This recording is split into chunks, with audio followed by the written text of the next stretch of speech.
Gordon. I had many experiences as an apprentice, but this was one of the best. Gordon was a wonderful guy. He was kind, smart, hard-working, and the best prankster that I've ever met. The company I worked for at the time was installing the plumbing and heating in a new mortuary. The work was almost done, and they had already moved into the facility. As we all know, there are always people who get scared when they're around dead people. One of those people working on the project was a sheet metal worker.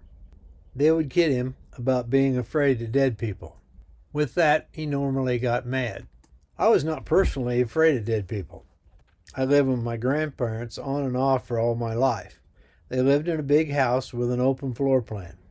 There was seldom a mortuary in small rural towns, so they would enter a contract with a homeowner and have the showing there. I lived in that house. When people died, the undertaker would process them in his location and then bring the body into my grandparents' house a day or so before the funeral. There was a wall that separated the body and my bedroom. The first couple of times I was nervous. I quickly learned that they didn't make any noise at nighttime, so I ended up not being afraid of dead people. The job at the mortuary was ending, and the sheet metal worker had been told he had to install a grill just above where they embalm people. Everybody was kidding him about it, and just before he left that night, they told him they had read stories about people having a disease where they appeared dead but came back to life just before they were embalmed and would sit up on the table. He should be careful around them, and they told as many stories to him as they could before he left that evening.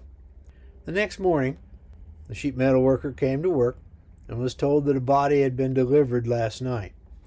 It was lying under where the grill was supposed to be installed. He was scared to death. He asked everyone if they would move the body so he could do his work. We all declined. Gordon had come to work that morning, well before the sheet metal worker had arrived. He had an idea. With showing proper respect for the dead, Gordon had requested the mortuary owner move the body into another room so the grill could be installed. With that done, he saw another table in the room. He had that table rolled into place, got up on the table, and had a sheet placed over him. When the sheet metal worker came into the room, he saw the body was in his way. The other men who were purposely working in the room told him the owner had told them it would be okay if he just moved it.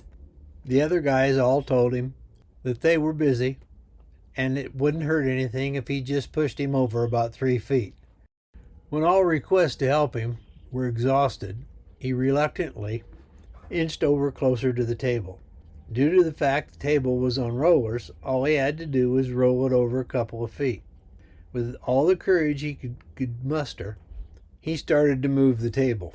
Right then, Gordon sat straight up on the table, reached over, grabbed the man by the arm. The sheet metal worker came unglued. He jerked his hand away, twisting as Gordon took an extra strong grip. He screamed like a girl and ran out of the room, like he was on fire. When he got outside, he peeked around the corner, just like they do in horror movies, and finally realized it was Gordon. The blood drained out of his face, and it turned white. He stopped shaking and settled down. Now, I've seen many guys mad, and he was mad. He stepped back into the room, looked around to see if there were any other time bombs, and finished his work. Once done, and never saying a word, he left and never visited the project again. Everybody had a real laugh except him. On another occasion, I got the opportunity to work with Gordon again. We were working on the top of a multi-story building. It was a very hot day. We had all been working hard, and there wasn't much available water to drink. It had been a very hot summer from spring on, so this was not our first day in the heat. It was getting around 2 p.m., and the sun was beating down on us. Although there was nothing to do but complain, we were the crew, and it was up to us to get the job done.